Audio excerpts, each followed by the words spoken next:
Hey everybody, it's Lance here of Lance's Car Life. Now I'm gonna do something a little bit different today for a couple of reasons. Number one, the day is my birthday. So from yours truly here, happy 44th time around the sun. So with that out of the way, there's something I want to talk about today. Something very, very, very important, and it says right in the title of this video. The day starts, get some little bit of coffee in me. My starts my 20th year selling cars. Now, I didn't think I'd be doing this as long as I have. I really, really, really didn't. Now, I'm going to preface this with something. Before I started selling cars, I was already in the car business. I was running the wholesale cars for other dealerships, washing cars. I was a partner in a detail shop. I was already doing a lot of things. So when I finally decided to get into sales, a lot of it was my knees were shot. That's how I got into sales to begin with. So keep that in mind. Now, I remember when my very first day in sales, I worked at a place called Frank Nero Lincoln Mercury in Bedford, Ohio. And the person that hired me, Chuck Cook, who I already knew, sits me down and says, Lance, I want you to remember one thing.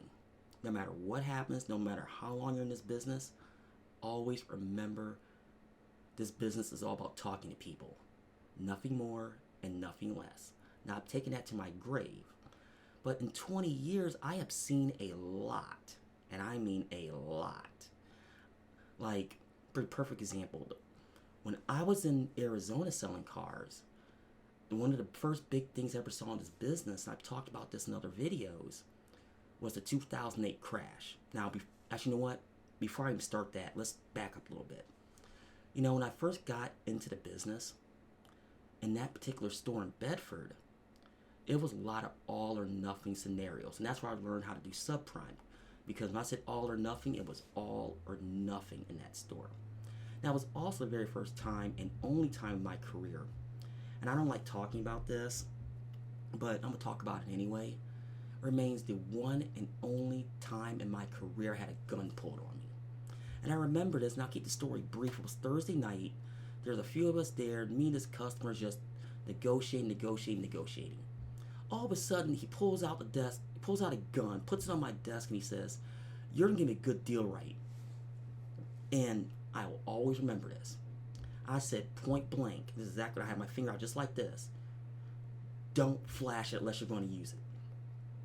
Now, guys, I wouldn't dare do that today, because I will get shot. I'm not gonna lie.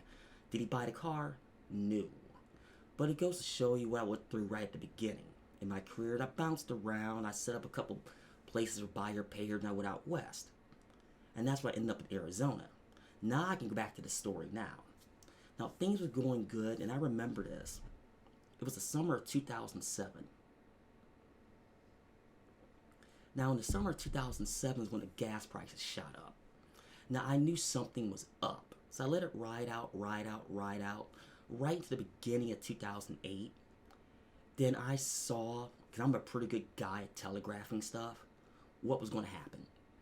And the whole housing market collapsed. And I started seeing all these people, SUVs, taking them back, just giving them back. Not because they were just giving them back, it's giving them back because at the time a lot of people were losing their jobs. And that's when I switched to buy here, pay here, full time. And let me tell you something, that was some of the funnest I've ever had in my career. And people got to remember too, in those sales, and talk about this in the comments below what I'm talking about, in the world of commission car sales, if you go from commission car sales and switch to buy here, pay here, I tell everybody this. Forget everything you ever learned about selling cars. Because you're not trying to convince them to buy a car from you. They have to convince you to sell them a car, and why. So I had a lot of fun doing that. I worked at other dealerships out there, and I came back to Ohio, and I've been doing subprime ever since. Now I'm starting to see that now again.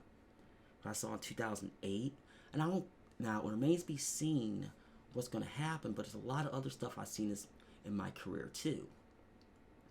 As an example, the customers themselves. Now, back then, you got to remember something. When I started in the early 2000s, a lot of people, I'm talking about the consumer side, still had that late 80s, early 90s mentality of buying cars. Now, I'm not really getting the depth on that, but like being really argumentative, defensive, lying about everything, think they're getting a better deal, what all it did was extend their buying process, and they were just miserable.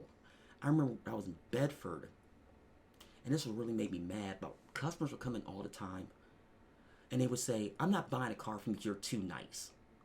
And I'm thinking to myself, being a human is my stock and trade, because I've always had a philosophy of honesty is the best policy. And those people continue to this day, I'll see them from time to time.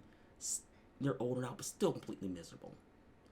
Now, from back then, I've seen the consumer evolve, and a lot of it has to do with the internet. The problem is there's so much bad information going on out there right now. It's actually hurting them more than it's helping them. Let me explain. If you actually do the research, you can actually find what you're looking for. I mean, it's simple as that. Don't make it harder than what it is. And I even use up to last summer with these guys on TikTok. This makes it even worse for the consumer because it creates mass confusion.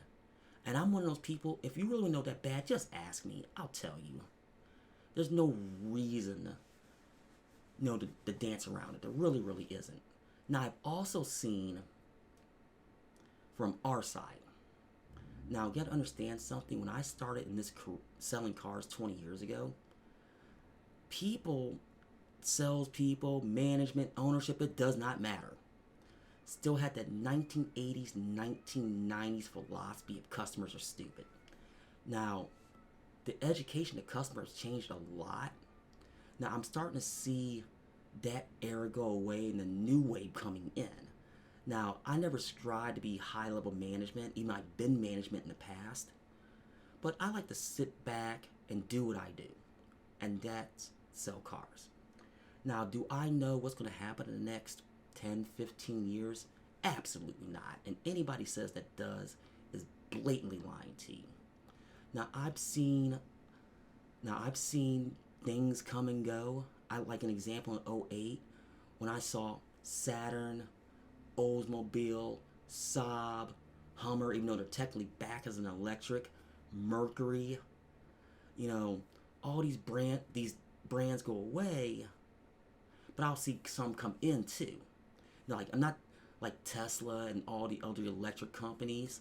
I've seen manufacturers try to evolve.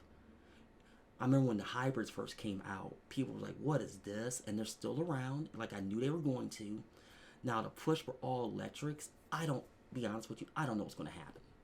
Now, in this country, and a lot of other YouTubers or car tubers, if you per se have talked about this, the infrastructure just isn't there. It really isn't, at least not yet.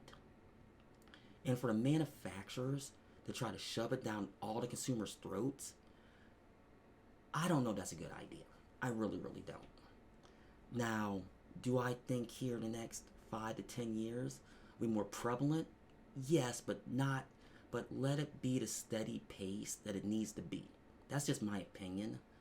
And in doing this after 20 years, I can sit back and look at what I've seen from great customers, the most insane customers, people out of their minds.